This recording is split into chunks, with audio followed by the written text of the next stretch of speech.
한번 나누었던 기억이 있습니다. 어떤 꼬마 아이가 집 앞에서 놀고 있었습니다. 자기보다 덩치가 큰 형들이 와서 그 아이를 괴롭히기 시작합니다. 특별히 그 아이가 타고 놀던 자전거를 내놔라고 하며 협박하고 윽박지릅니다. 이 아이가 할 수 있는 가장 큰 무기가 있죠. 들으신 분들은 생각나나요? 뭘까요? 네, 우는 거. 또 한 가지가 있습니다. 엄마를 부르는 겁니다.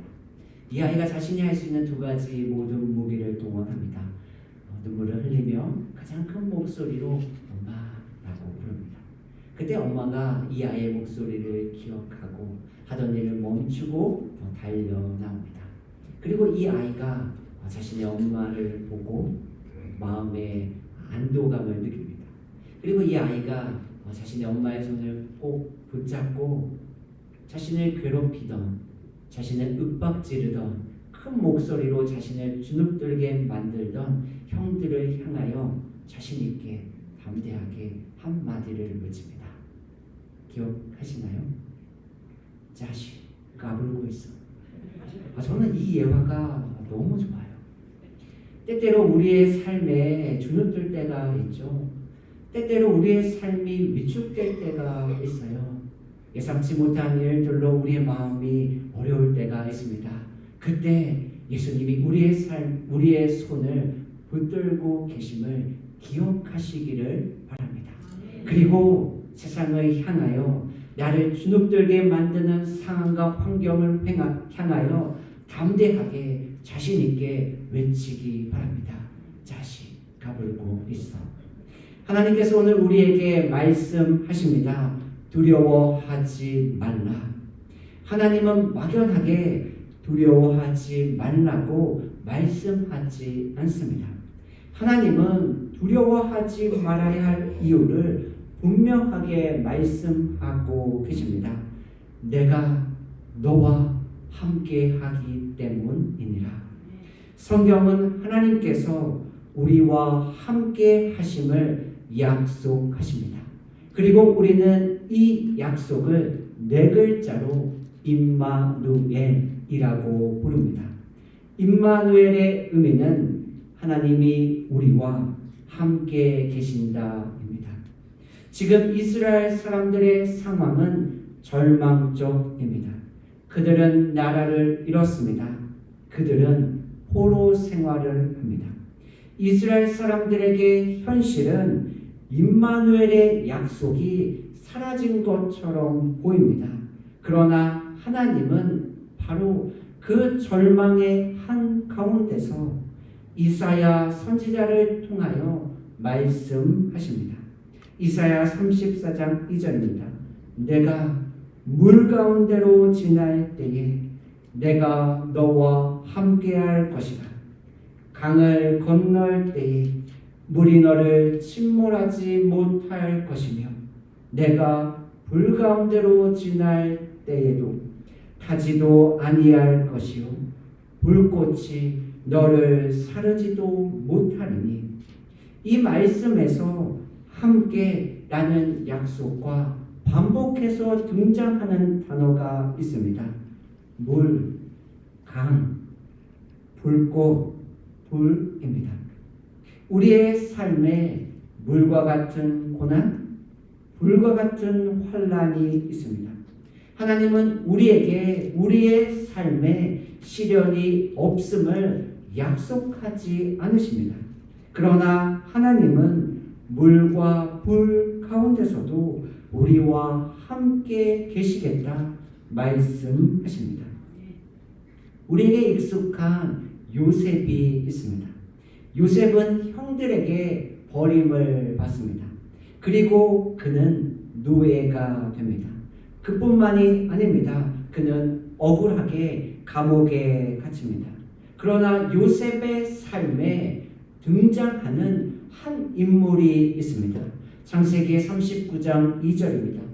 여호와께서 요셉과 함께 하심으로. 성경은 한 번만 말하지 않습니다. 또 말씀합니다. 창세기 39장 3절입니다.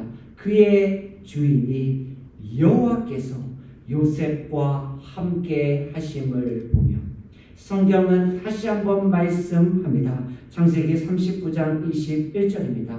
여호와께서 요셉과 함께 하시고, 성경은 마지막으로 또다시 말씀합니다. 창세기 39장 23절입니다. 간수장은 그의 손에 맡긴 것을 무엇이든지 살펴보지 아니하였으니 이는 여호와께서 요셉과 함께 하심이라. 아멘. 성경은 반복해서 말씀합니다. 여호와께서 요셉과 함께 하심으로. 그런데 중요한 한 가지가 있습니다. 하나님이 요셉과 함께 하십니다. 그러나 요셉은 여전히 노예입니다. 그럼에도 불구하고 요셉은 여전히 죄수입니다. 이해가 되세요? 우리의 기대와 바람과 너무 다르지 않나요? 우리는 하나님이 나와 함께 하시면 모든 문제가 바로 즉시 해결될 것이라 생각합니다. 그러나 하나님이 함께 하심은 고난 없음이 아닙니다. 하나님이 함께 하심은 고난 가운데서도 하나님이 일하신다 약속입니다. 요셉은 노예일 때 하나님의 계획을 몰랐습니다. 감옥에 있을 때에도 하나님의 뜻을 이해하지 못합니다. 그러나 요셉은 시간이 흐른 뒤에 이렇게 고백합니다. 창세기 50장 20절입니다. 당신들은 나를 해하려 하였으나 하나님은 그것을 선으로 바꾸사 오늘과 같이 많은 백성의 생명을 구원하게 하시려 하셨나니 내가 걷는 이 길이 굽어도는 것처럼 보일 수 있습니다. 내가 세운 계획이 빗나갈 때도 있겠죠? 그러나 하나님께서 나와 함께 하시기에 내 삶의 안개는 차츰차츰 거치게 됩니다. 그리고 하나님의 계획을 조금씩 깨닫게 됩니다. 그리고 마침내 우리는 고백합니다. 하나님은 실수하지 않으십니다. 아멘. 이스라엘 사람들은 오늘 말씀을 들으며 두 가지 장면을 기억합니다. 첫 번째, 홍해 사건입니다. 하나님은 이사야를 통해 물을 말씀하십니다. 그리고 이스라엘 사람들은 물이라는 단어를 들을 때 가장 먼저 홍해를 떠올리게 됩니다. 이스라엘 사람들이 이집트에서 나와 하나님이 약속하신 가나안을 향하여 걸어갑니다. 그런데 그들이 얼마 가지 못해 홍해를 마주합니다. 그리고 그들의 뒤에는 이집트 군대가 있습니다. 진퇴양난의 상황입니다. 이스라엘 사람들이 절망합니다. 이스라엘 사람들이 하나님을 향하여 원망하기 시작합니다. 하나님이 홍해라는 어려움을 없애버리셨나요? 아니죠. 하나님은 홍해를 없애지 않으십니다. 하나님은 홍해 가운데 길을 만드십니다. 그리고 이스라엘 사람들이 홍해를 마른 땅같이 지나갑니다. 출애굽기 14장 22절입니다. 이스라엘 자손이 바다 가운데를 육지로 걸어가고, 지난주 코람데오 찬양의 가사를 기억하시나요? 내 앞에 바다가 갈라지지 않으면 주가 나로 바다 위 걷게 하리. 우리는 홍해를 없애달라고 기도합니다.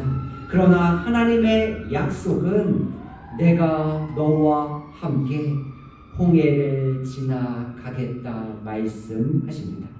하나님이 나와 함께 하시면 광야의 길이, 사막의 강이 만들어지게 될 줄로 믿습니다. 두 번째, 용광로 사건입니다. 하나님은 이사야를 통하여 불을 말씀하십니다. 그리고 이스라엘 사람들이 불이라는 단어를 들을 때 바벨론의 용광로 사건을 기억하게 됩니다. 사드락과 메삭과 아벳느고, 너무나도 익숙하시죠? 다니엘의 세 친구입니다. 느부갓네살 왕이 금으로 신상을 만듭니다. 그리고 느부갓네살 왕은 모든 사람들에게 금신상에 절하라고 명령합니다. 그래서 모든 사람들이 금신상을 자신의 삶의 주인으로 삼으라고 명령합니다. 만약 누구든지 왕의 명령을 거부하면 그 사람은 용광로에 던져지게 됩니다. 다니엘의 세 친구는 선택해야 합니다. 금신상을 섬길 것인가? 불에 타서 죽을 것인가? 사드락과 메삭과 아벳느고는 왕의 명령을 거부합니다. 그리고 그들은 평소보다 7배나 더 뜨거운 용광로에 던져집니다. 그런데 왕이 놀라서 말합니다. 다니엘 3장 25절입니다.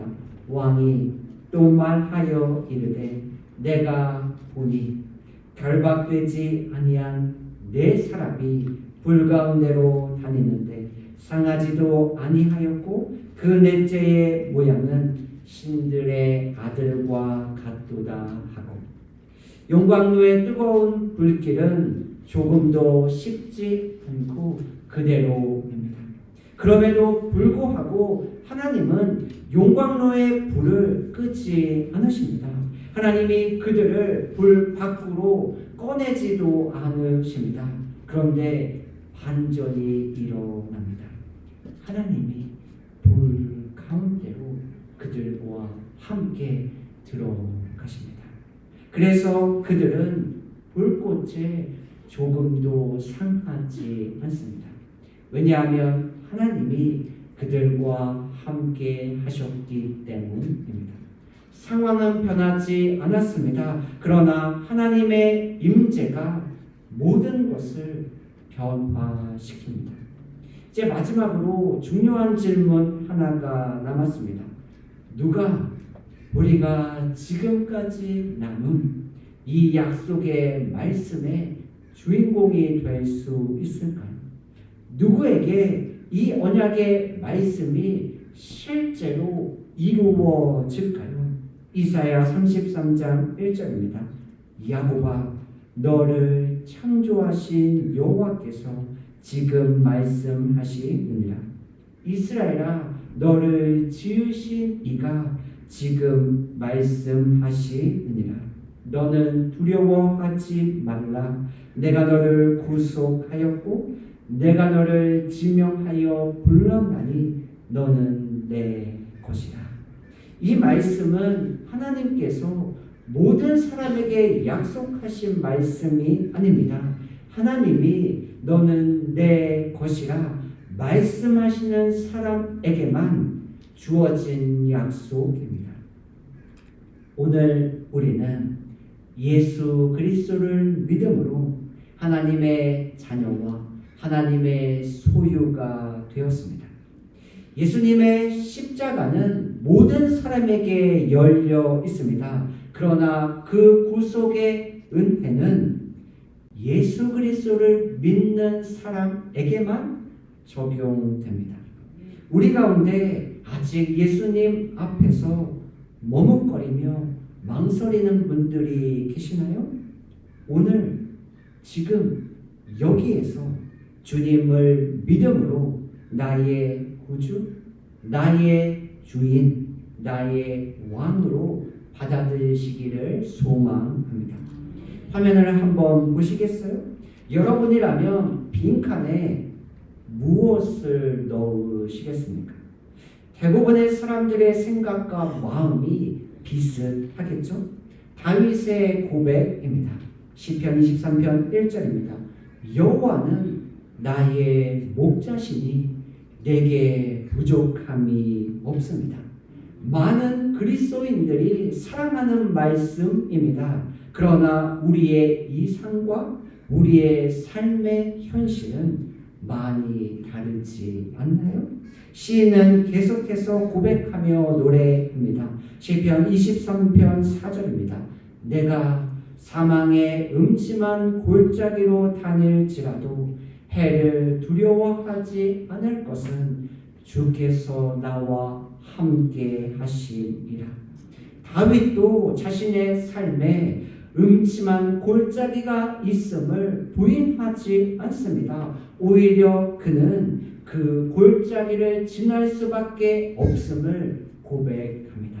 그럼에도 그가 두려워하지 않을 수 있는 이유가 무엇입니까? 주께서 나와 함께 하시니라. 누가 두려워하지 않을 수 있을까요?